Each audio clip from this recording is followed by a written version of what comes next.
Hola, soy Juliana Montoya, hago parte del Centro de Estudios Urbanos y Ambientales URBAM de la Universidad de AFIT.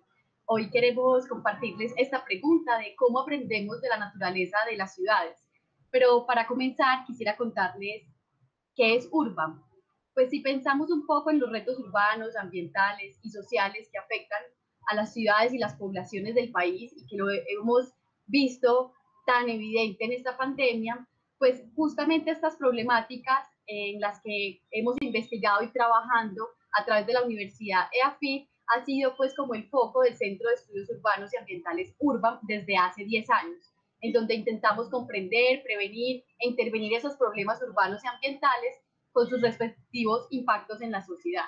Entonces, es un equipo maravilloso de distintas disciplinas, no solamente la arquitectura y el urbanismo, sino además geógrafos, comunicadores, politólogos, abogados, biólogos, ecólogos, en fin, que robustecen, digamos, esta mirada acerca de los fenómenos urbanos. Entonces, pues para comenzar, quisiéramos presentarles esta magnífica foto que fue tomada por William Anders, un astronauta durante la misión del Apolo 8, pensando previamente a ese viaje a la Luna, como digamos es la primera vez que el ser humano es capaz de ver esa idea de su hogar, de la Tierra, del planeta Tierra, ese único lugar que conocemos que tiene vida. Entonces aquí nos planteamos unas preguntas de por qué no hay un solo tipo de vida en la Tierra, de dónde viene toda esa biodiversidad y por qué no hay un solo tipo, digamos, de formas de vida. Para eso entonces quiero como complementar esta visión con muchos artistas, ilustradores que nos traen una visión magnífica de la vida y nos damos cuenta que esas formas de vida son abrumadoras. Existen millones y millones de especies que tan solo conocemos aproximadamente el 1.3 millones de especies, lo que significa que más del 86% de las especies terrestres y del 91% de las marinas no se han descubierto. Esta imagen nos trae como esa idea de Noé en su arca, de seleccionando cada una de las especies que existen en el planeta, y si nos preguntáramos hoy cuántas especies existen y cómo podríamos promover su cuidado, su protección, pues quedamos ahí pues con una incógnita gigante. Pero si vamos incluso más adentro, pensamos que en este calendario cósmico que nos plantea Carl Sagan, en donde intentamos como preguntarnos por dónde comenzó la vida, nos damos cuenta que somos muy nuevos en el cosmos, que el ser humano como especie no tiene ni idea de la inmensidad del tiempo y cómo nosotros esperamos entender la extensión vasta de ese tiempo y de la historia del cosmos. Pues resulta que si entendemos que el universo tiene 13.800 millones de años y lo condensamos en un calendario, pues nos vamos a dar cuenta que el primer suceso justamente es el Big Bang, que sucedería, por ejemplo, el 1 de enero.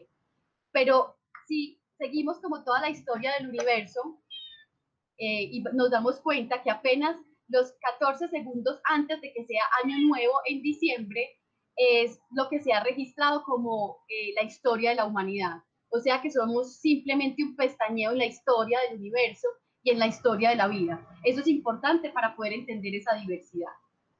Ahora remontémonos a la actualidad. ¿Dónde son los lugares con mayor biodiversidad del planeta Tierra? Y para esto encontramos un mapa que nos plantea esos lugares donde existe unos niveles altísimos de formas de vida que no ocurren en otros lugares del planeta. Entonces, por ejemplo, aquí vamos a encontrar en Sudamérica que la cordillera de los Andes es uno de los lugares con mayor biodiversidad del planeta Tierra y que justamente muchas de las ciudades colombianas están alojadas en este lugar. Pero si traslapamos esta imagen de los lugares con mayor biodiversidad con la influencia humana del planeta, esta es una imagen de la NASA que nos muestra justamente esos focos, esa iluminación donde estamos nosotros, donde el ser humano ha hecho pues como alguna emisión lumínica, nos damos cuenta pues que la influencia es enorme. Entonces para esto quisiera traerles a este artista, Steve Kutz, que nos trae una imagen de cómo ha sido esa historia de la humanidad en relación con la naturaleza. Pues hace 30.000 años antes, cuando nuestros ancestros vivían en esa era del hielo, y que dormían bajo las estrellas, tenían una idea de que su hogar justamente era el planeta Tierra. Luego, digamos, conforme va pasando el tiempo, nos damos cuenta que, pues, digamos, el planeta Tierra ha tenido un montón de oscilaciones climáticas, un montón de extinciones en masa, pues, de especies que se han extinguido por distintos fenómenos naturales, pero específicamente nos empezamos a dar cuenta cómo el ser humano como especie empieza a modificar todos los fenómenos naturales que ocurren en el planeta.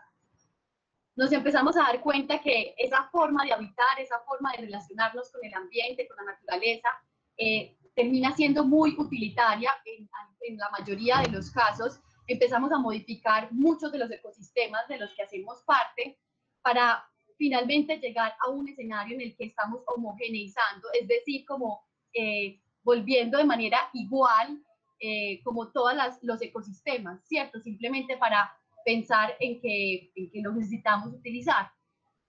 Aquí yo quería traer como esta idea del antropoceno, que es la primera vez en que una sola especie es capaz de modificar todos los ciclos naturales del planeta Tierra y empieza a extinguir no solamente sus ecosistemas, sino muchas de las otras formas de vida. Y justamente tiene que ver mucho también con las formas en las que nosotros hemos decidido habitar el planeta.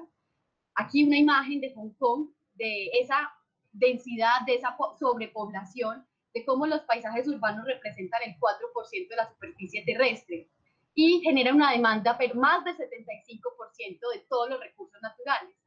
Eso nos plantea una visión de las ciudades como nodos de actividad, en donde tendríamos que pensar que son un reto, que generan un impacto, pero si lo pensamos bien, hay una oportunidad gigante alrededor de las ciudades. En esta imagen, Antoine nos trae una idea no solamente de la relación con la naturaleza, sino en general de la inequidad social y de la indiferencia que sentimos no solamente con las otras formas de vida, sino con nuestra propia especie.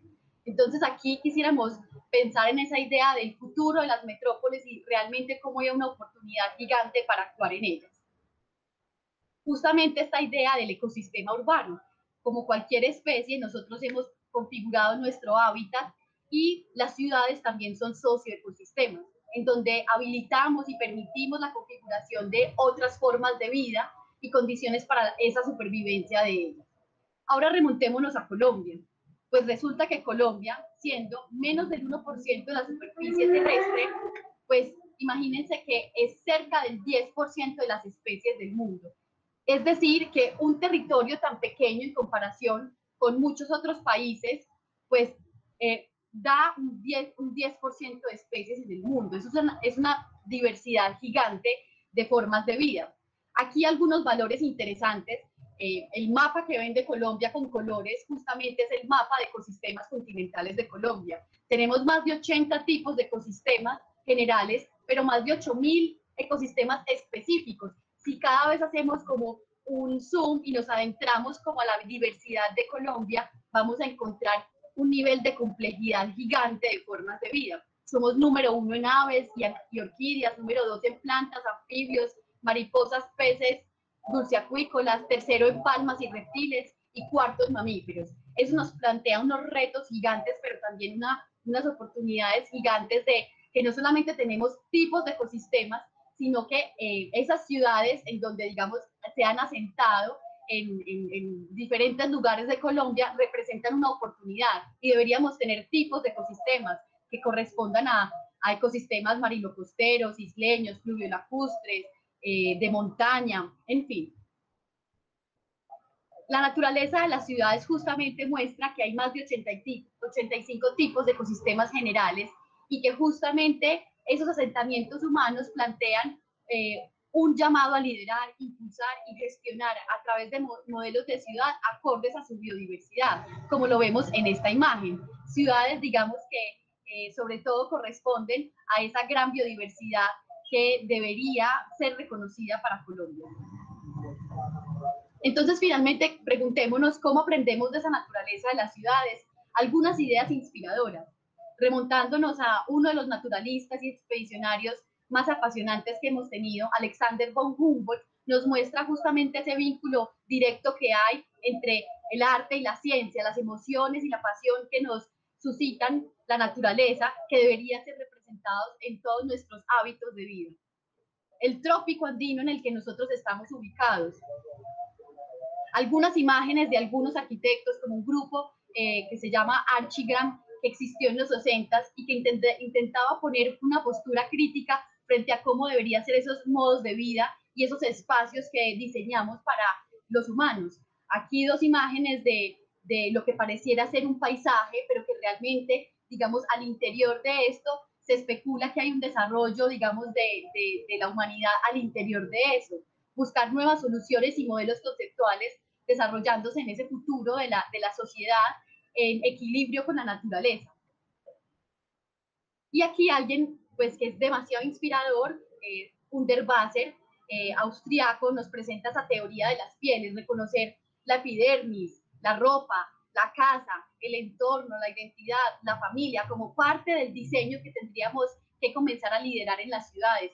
Aquí una pequeña sección de cómo se muestra, digamos, considerar una sección de una casa que puede contemplar el hábitat, por ejemplo, de árboles, de otras especies y cómo podría ser ese estilo de vida más consecuente. Piezas de obra de artes que llegaron a ser incluso tangibles en esta propuesta de vivienda que incluso da el derecho, por ejemplo, de la ventana. Ahora en pandemia nos preguntamos justamente como por ese aislamiento en el que estamos y cómo la ventana se convierte en un dispositivo, en un derecho, una oportunidad de poder estar conectados con lo que sucede en el exterior. Ahora pensemos en todos los elementos verdes que componen la ciudad, desde lo más lejano, desde lo más silvestre, desde lo más rural, remanentes de bosques, quebradas, cerros tutelares, parques metropolitanos, hasta llegar cada vez más a esa jungla de cemento, como llamamos a las ciudades, como separadores verdes, pues jardines, techos verdes, muros verdes, que nos ayudan a componer esa heterogeneidad o esa diversidad de vida en las ciudades. Un poco como nos trae Eugenia Lolli con estos collages o composiciones que nos muestran cómo realmente nosotros somos parte del paisaje y lo que nosotros consumimos como alimentos también tienen que ver con ese paisaje, con esa diversidad.